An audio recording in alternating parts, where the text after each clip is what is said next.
Ever wonder what it was like to party in the Middle Ages? Think modern dinner parties have too many rules. You haven't seen anything until you've experienced a medieval feast. Rule number 11, know your place. Did you know sitting in the wrong seat at a medieval feast could get you thrown out or worse? Medieval feasts weren't just about eating, they were elaborate social events where your seating position announced your importance to everyone. The most honored guests sat near the host at the high table, typically on a raised platform. This table often had a fancy tablecloth and perhaps even real silverware instead of wooden utensils. The further away you sat from the lord or lady hosting the feast, the lower your social status. Servants and children might have to stand or sit on benches along the walls. Sometimes less important guests had to share plates with others, while high-ranking guests got their own.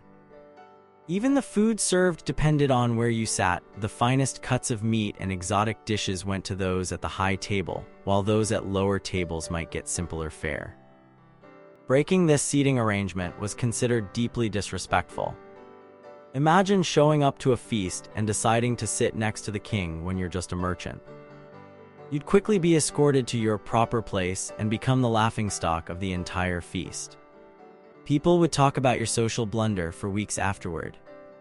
Lords used these feasts to display their wealth and power, but also to reinforce social hierarchies. Everyone in attendance understood exactly where they stood in society just by looking at the seating chart. Even among nobility, there were complex rules about who outranked whom. A baron's wife might be seated above or below certain knights depending on specific local customs. Rule number 10, mind your table manners. Can you imagine eating an entire meal with just a knife and your fingers? Medieval diners had to master the art of eating neatly without the forks we take for granted today. Forks didn't become common in Europe until the late Renaissance, so medieval feasts relied on knives, spoons, and good old-fashioned fingers.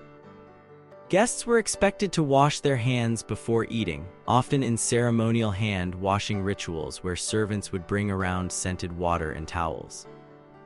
This wasn't just for show, it was genuinely necessary since you'd be handling food directly. Despite the lack of forks, medieval nobility was obsessed with proper table manners. Guests weren't supposed to lick their fingers, though many did when they thought no one was watching, wipe their mouths on the tablecloth, or reach across others for food.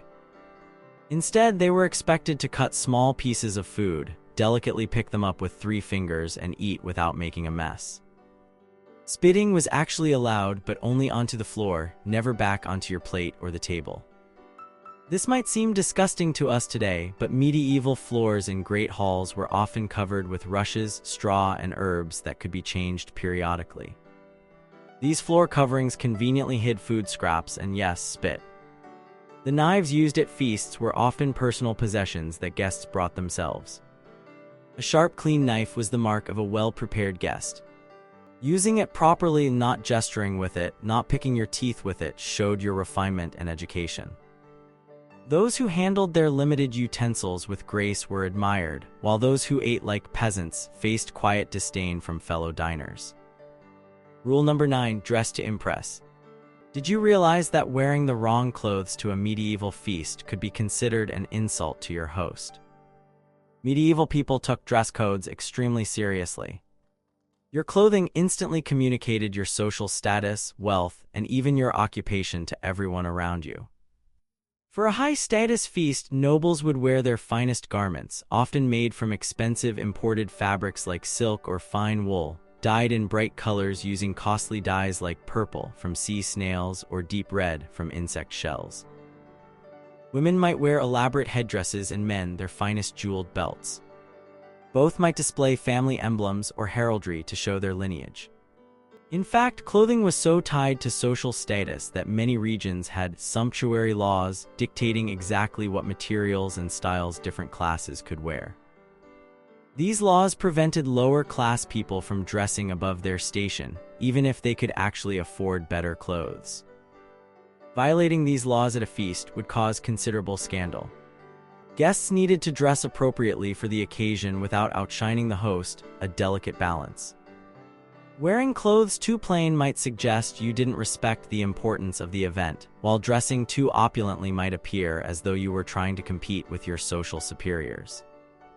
For royal feasts, specific colors might be requested to honor the king or queen. Seasonal considerations mattered too. Winter feasts called for furs and heavy fabrics, while summer celebrations might allow lighter garments.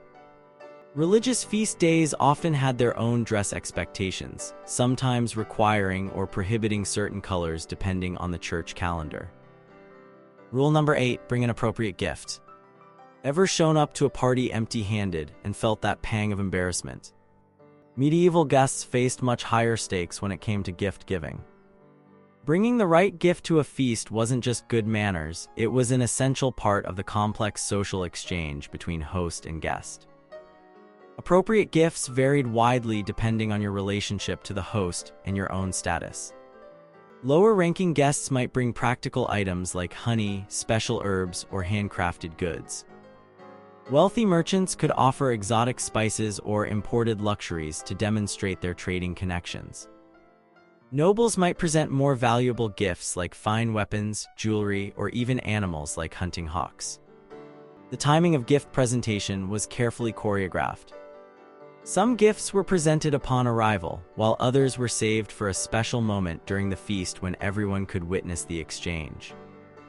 Public gift-giving was a performance that reinforced social bonds and hierarchies. Gift-giving mistakes could cause serious offense.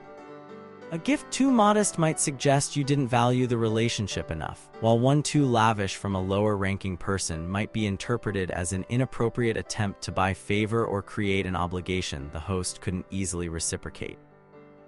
Giving something similar to what another guest brought could create awkwardness, as could presenting something the host was known to dislike. Religious and seasonal feasts had their own gift traditions. Christmas feasts might involve larger gift exchanges, while feasts celebrating a saint's day could require tokens related to that particular saint.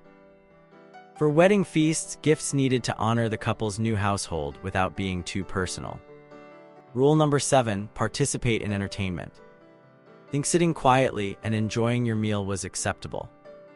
At a medieval feast, refusing to participate in entertainment could mark you as rude or suspicious.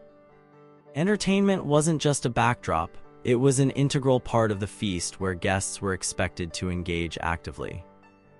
Music was nearly universal at feasts, with minstrels, troubadours, or local musicians performing popular songs. Guests were often expected to join in singing familiar tunes, especially after several rounds of drinks had loosened inhibitions. Those with musical talent might be called upon to perform, and refusing without good reason would seem ungracious. Storytelling formed another crucial entertainment element. Professional storytellers might recite epic tales or local legends, but guests too could be asked to share stories of their travels, battles, or humorous anecdotes. A good story well told could elevate someone's reputation considerably. Games were common, especially at less formal feasts. Chess, dice games, and riddle contests provided entertainment between courses. Some feasts included physical competitions like archery contests or mock combat displays, where noble guests might be expected to demonstrate their skills. Dancing became increasingly popular in the late medieval period, particularly at celebration feasts like weddings. Unlike modern dancing where couples might sit out certain songs, medieval feast dancing often involved group participation with intricate patterns and steps that required everyone's involvement to succeed. For the most elaborate feasts, subtleties were presented between courses, elaborate food sculptures, or staged tableaus that told stories or honored the guests. These were meant to be discussed and admired, and failing to show appropriate appreciation could offend both the host and the skilled craftspeople who created them. Rule number 6, watch your alcohol consumption. Have you ever embarrassed yourself after one too many drinks at a party? Medieval feasters faced the same risk, but with much harsher social consequences.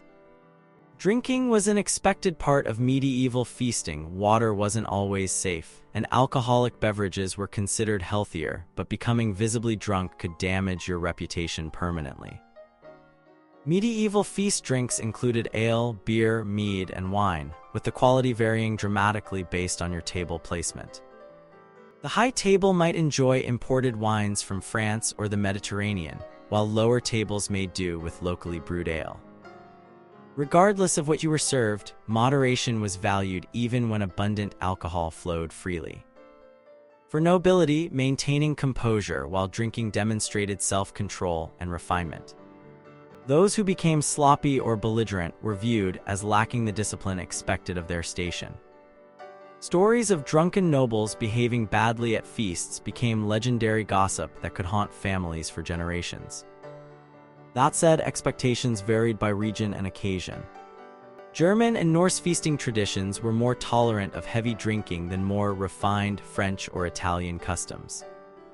Celebration feasts like weddings permitted more revelry than formal diplomatic banquets, where a clear head was essential for the political maneuvering that often accompanied such meals.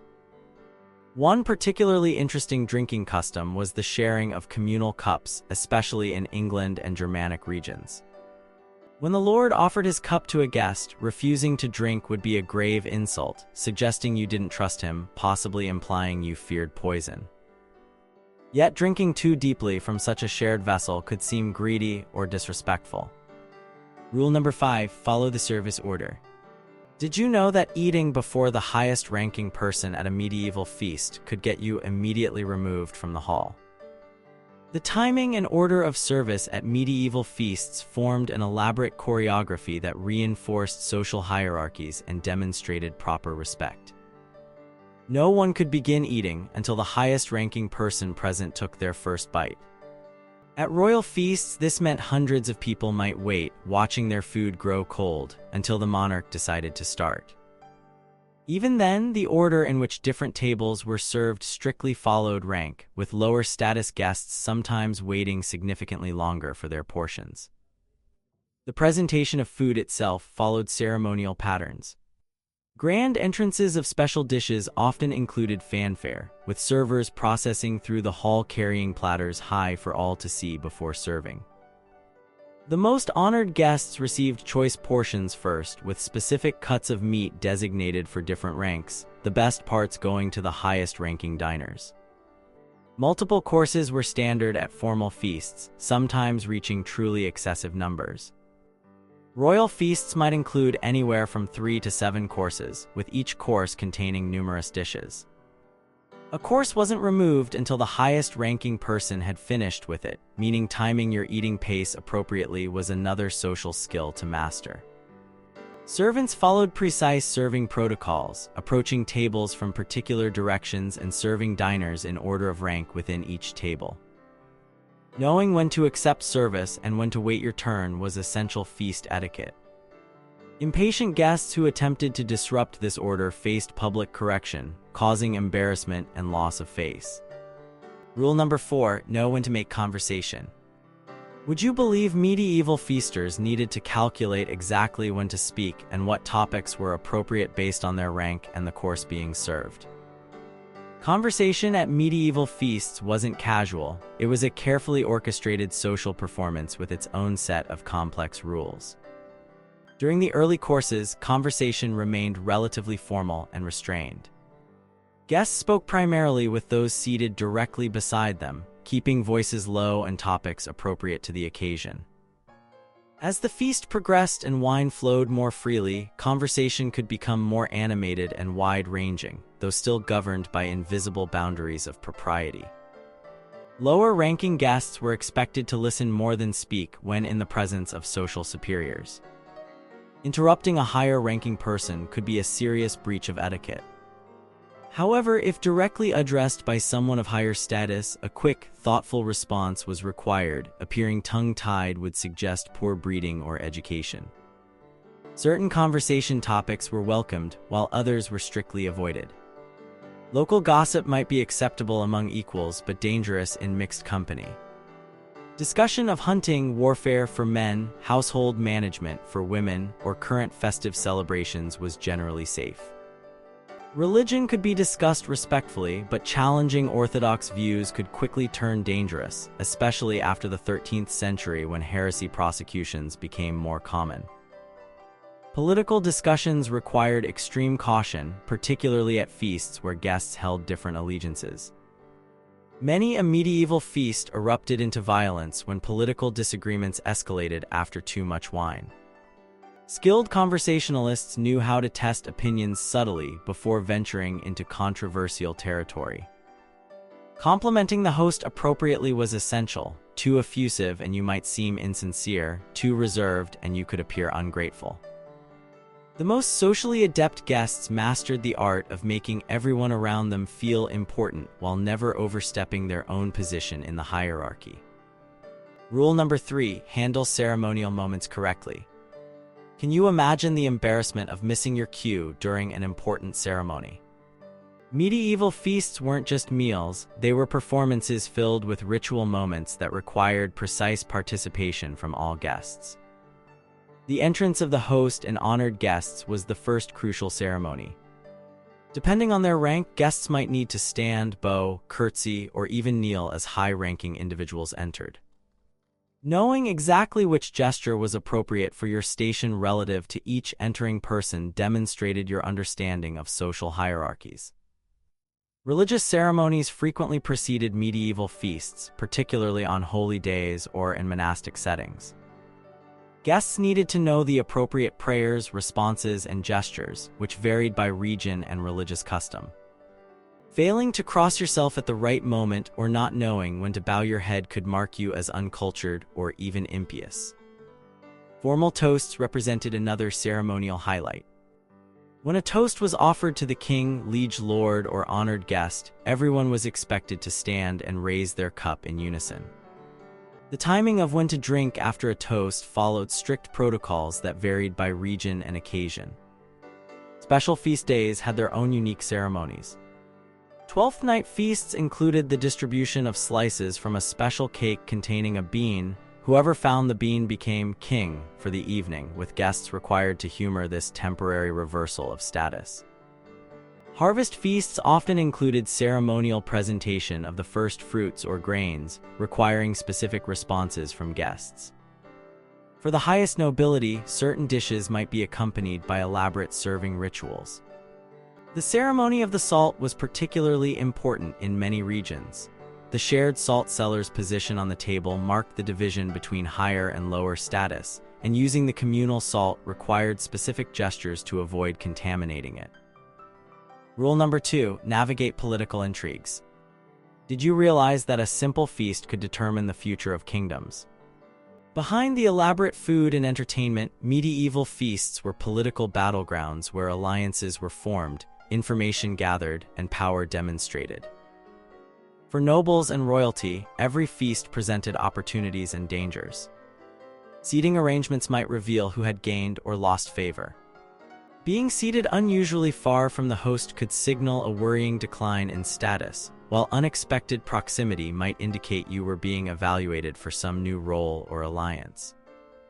Attentive guests watched every interaction for meaningful signs. Who did the Lord speak with longest? Which lady received the most attention from the queen? Which knight was invited to join a private conversation after the main courses? These observations provided valuable intelligence about shifting power dynamics. Gift exchanges contain subtle messages. A particularly generous gift might signal desire for alliance, while a token gift to someone who expected more could communicate displeasure. Guests needed to read these signals accurately and respond appropriately without revealing too much of their own position. For those involved in political maneuvering, feasts provided rare opportunities to speak briefly with otherwise inaccessible people. A seemingly casual conversation beside the wine table might actually be a crucial negotiation. Clever guests arranged to position themselves where they could accidentally encounter specific targets. The most dangerous aspect was managing rival factions within the same feast. Historically, numerous feuds and even wars began at feasts where political tensions exploded into open conflict. Skilled political players maintained cordial relations with rivals in public while never dropping their guard. One reason some nobles employed food tasters even at seemingly friendly gatherings. Rule number 1, show proper gratitude. Have you ever left a party without properly thanking your host? In medieval times, this mistake could destroy relationships and reputations. Expressing appropriate gratitude wasn't just polite, it was an essential ritual that reaffirmed the social bond between host and guest. The formal thanking of the host followed strict protocols that varied by region and social status. Higher-ranking guests might offer brief, dignified thanks, while those of lower status were expected to be more effusive in their praise without appearing obsequious. Finding this perfect balance demonstrated social refinement. Thanking needed to happen at specific moments, immediately after particularly impressive dishes, following entertainment provided for guests, and most importantly, upon departing. The departure thanks often included specific mention of the host's generosity, the quality of the food, and the honor of being included. Beyond verbal thanks, medieval feast etiquette sometimes required written follow-up. Noble guests might send a letter or small gift in the days following particularly important feasts. These written thanks served as tangible reminders of the social debt created by hospitality, a debt that might later be called upon. The community noticed who expressed proper gratitude and who did not. Those who failed to show appropriate appreciation might not receive future invitations, as ungrateful guests were considered disrespectful of the significant expense and effort involved in hosting feasts. In tightly knit medieval communities, developing a reputation for ingratitude could lead to broader social exclusion. Perhaps most importantly, proper thanks acknowledged the sacred bond created through shared food and drink. Medieval culture placed enormous importance on hospitality relationships. By accepting food and drink, you symbolically accepted protection and friendship. Properly acknowledging this bond through thanks wasn't just etiquette, it was a reaffirmation of the social contract that helped hold medieval society together. Ever wonder if some of our modern dinner party rules trace back to these elaborate medieval customs? What forgotten feast traditions might actually make our modern gatherings more meaningful?